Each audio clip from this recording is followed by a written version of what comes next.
God, this is really something, isn't it? This is really something.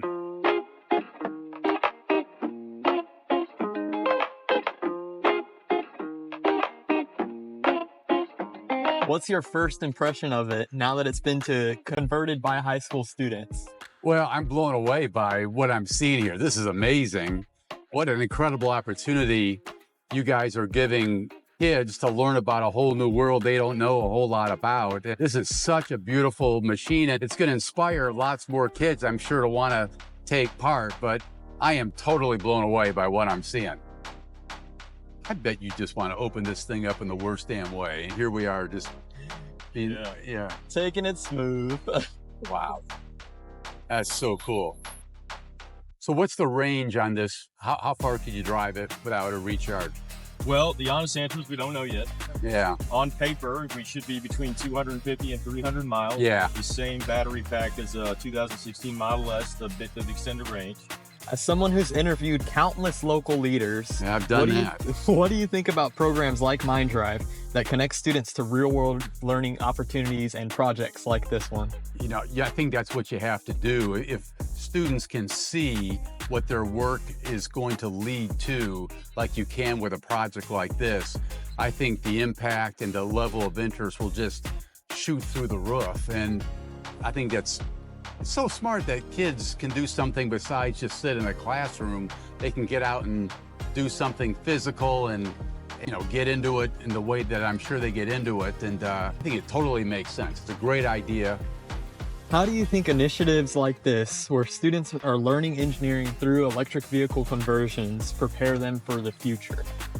Well, I think clearly this is where we're going. This is where the automotive industry appears to be headed. I think it's had a few detours and hit a few speed bumps here and there, but clearly this is where we're headed. And so to prepare students for a career of the future is exactly where you want to be. And it's just adds to the level of excitement because this world's going to evolve and continue to evolve for years to come. And what a great place to be right now. That's where I spent 35 years of my life, you know. The raffle of this Chevelle supports the next generation of student innovators. Why do you think people should get behind this cause? Well, I just think it gives the next round of students an opportunity to have the same experience that you guys have just had. And again, young folks are getting prepared for an industry of the future. And that's always a great cause, particularly kids who haven't had some of the same opportunities that many others of us have had. So how can you say no to that? I think it's a great idea and a great cause, and I'm not sure anybody would really object to it. It's just a win-win for everybody involved to support something like this. We've talked a lot about Kansas City's future on your show. How do you see programs like this contributing to the future of the city? You know, the great thing about a program like this is it trains young people for the industries of the future. It very well will keep them here in town to work on that and fuel that industry going forward. And we need as much of that as we can get, obviously. It's a very positive thing for the city to have a program like this that's producing people with this kind of capacity, this kind of knowledge to do what they're going to be doing down the road. So for the city, I think this is a victory. Yeah. And then all of the power.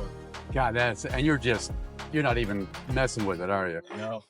That's barely into the throttle. Barely into the throttle.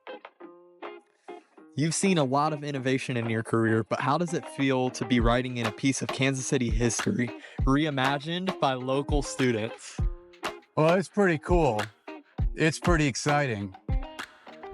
And again, what a tremendous opportunity for kids to have a chance to work on a project like this, which clearly, again, is so much in all of our futures, to give them that capacity and that information and that purpose in their lives.